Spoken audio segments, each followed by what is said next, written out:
Hello, I'm Adrian Cudby and I'm the author of Commercial Lending Principles and Practice.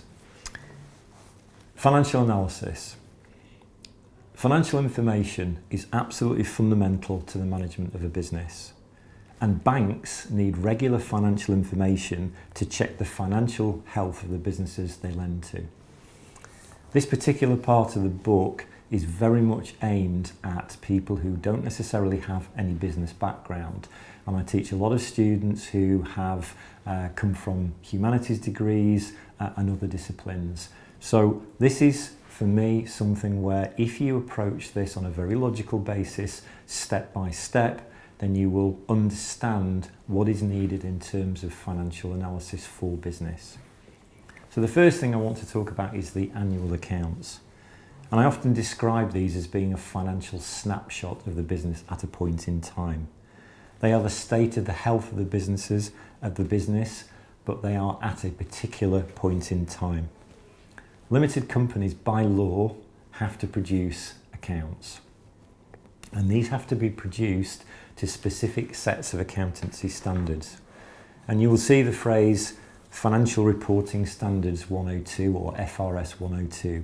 These are specific accounting standards that are used throughout the accounting industry and what are the benefits to the bank? The benefits are consistency, so that when you're looking at a set of accounts for different businesses within a sector or different businesses altogether, you can compare apples with apples.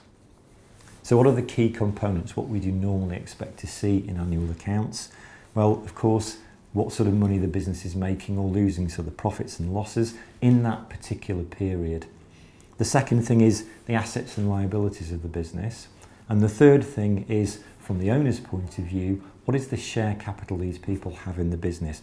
What are their retained profits? The next thing I want to talk about is management information.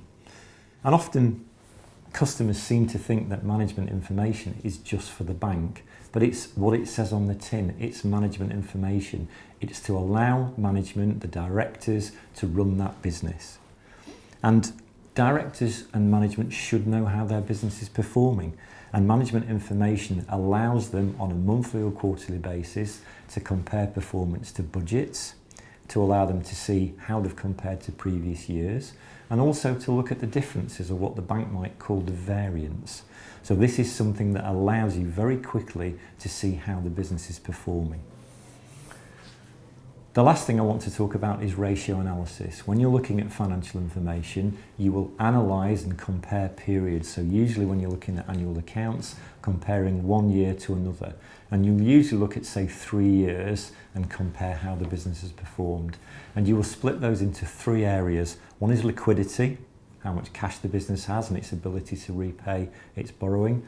Profitability, which speaks for itself, and the financial strength of the business.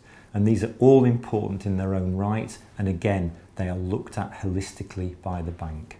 So, what are the key things to think about? For me, it's about, if you're not comfortable with financial information, work through this particular chapter in the book and treat it logically, go through it step by step, and at the end of it, with the examples in there, you will hopefully have a much clearer view as to how to use financial information and why it's important when you're lending to customers.